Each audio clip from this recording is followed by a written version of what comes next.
पुष्पकमल दाहाल प्रचण्डज्यू यहाँ मञ्चमा आसीन सबै नेता कमरेडहरू आज यस कार्यक्रममा उपस्थित भएका सम्पूर्ण हाम्रा योद्धाहरू नवप्रवेशी साथीहरू नाम पनि भनिदिनुपर्छ क्या होइन सल्लाह गर्नु आज फेरि हामी यो हलमा यो पार्टीको विस्तारको अभियान अन्तर्गत नै एकीकरणको अभियान अन्तर्गत नै यो पार्टीमा आकर्षणको एउटा अर्को अध्यायको रूपमा नै हामी आज केही कमरेडहरूलाई केही समूहहरूबाट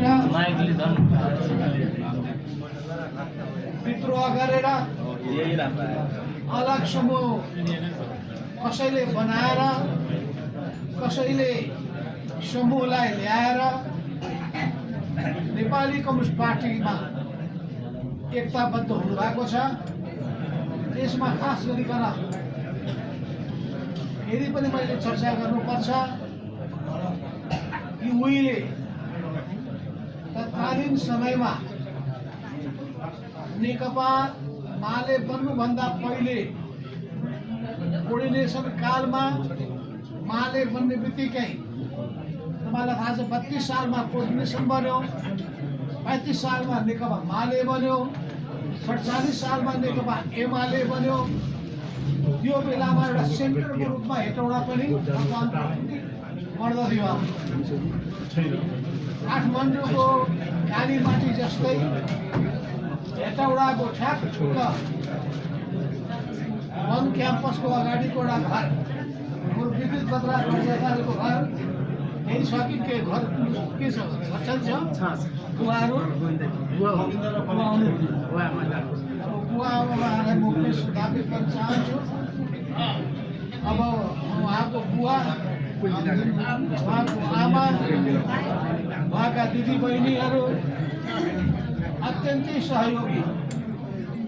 हामी त्यहाँ सुटुक्क भित्र पस्थ्यौँ, मिटिङ बैठक गर्थ्यौँ र यसरी सिङ्गो पार्टीलाई जोगाउने बचाउने कुरामा उहाँको परिवारले निकै महत्त्वपूर्ण भूमिका खेलेको छ।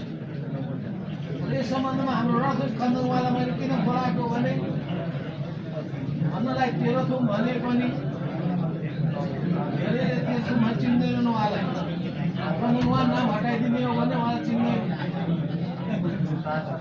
उहाँलाई उही नारायणी अञ्चलको त्यो बेला एउटा बलियो पार्टीको संगठनको योद्धाको रूपमा उहाँलाई चिन्ने गर्दछ। हिजो अस्ति मात्रै हामीले अर्को फेरि समूहसँग एकता गर्दाखेरि यही कालीमाटीमा घर भएको हाम्रो सुमन सामी उहाँको बुवा पनि उहाँको परिवार पनि त्यस्तै सहयोगी भनेपछि जम्मै अब एउटै ठाउँमा हामी एउटै परिवारको सदस्यहरूमा हामीको पुनर्मिलन भइरहेको छ। त्यसैले यो परिवारको पुनर्मिलन पनि हो, यो बृहत परिवारको निर्माणको अभियान पनि हो। यस बाटोमा आज विद्युत बत्ती आचार्य लगायतका सबै योद्धाहरू फेरि आज नै रौतहट जिल्लाको अर्को महत्त्वपूर्ण व्यक्तित्व तपाईँहरूले सबैले सुन्ने गर्नुभएको छ, शेख इद्रिस। यो परिवार शेख इद्रिस कोसिङको परिवार भनेको रौतहटको 2 नम्बर क्षेत्र भनेको उहाँहरूको आफ्नै सोही कब्जाको क्षेत्र।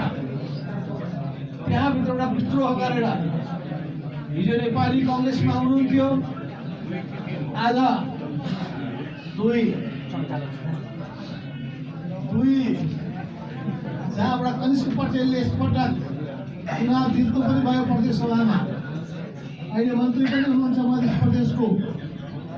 भनेपछि योद्धाहरूले गर्दाखेरि अब भोलि पालिकामा पनि वडामा पनि अनि अब प्रदेश सभाको चुनावमा पनि प्रभाव त पर्ने नै छ। तर अहिले तुरुन्तै हुन गइरहेको चुनाव छ प्रदेश सभाको चुनाव। यो चुनावमा हामीले जित्नु पर्ने पनि छ। यसै क्रममा राष्ट्रिय सभाको चुनाव हुन गइरहेको छ।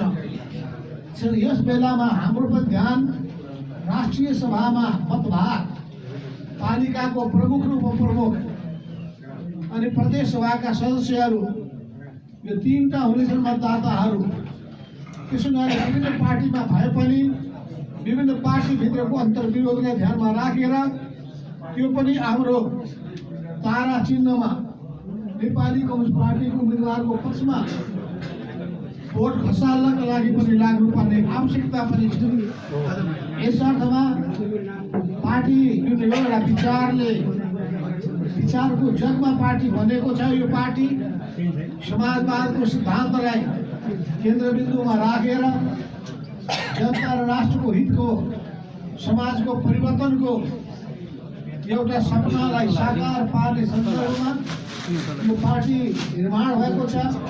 यो अभियानमा तपाईँहरू सबैलाई हार्दिक स्वागत गर्दै तपाईँ र हामी सँगसँगै हातेमालो गर्दै अगाडि बढौँ भन्ने भावना व्यक्त गर्दै आफ्नो कुरा यही टुङ्ग्याउँछु। धन्यवाद।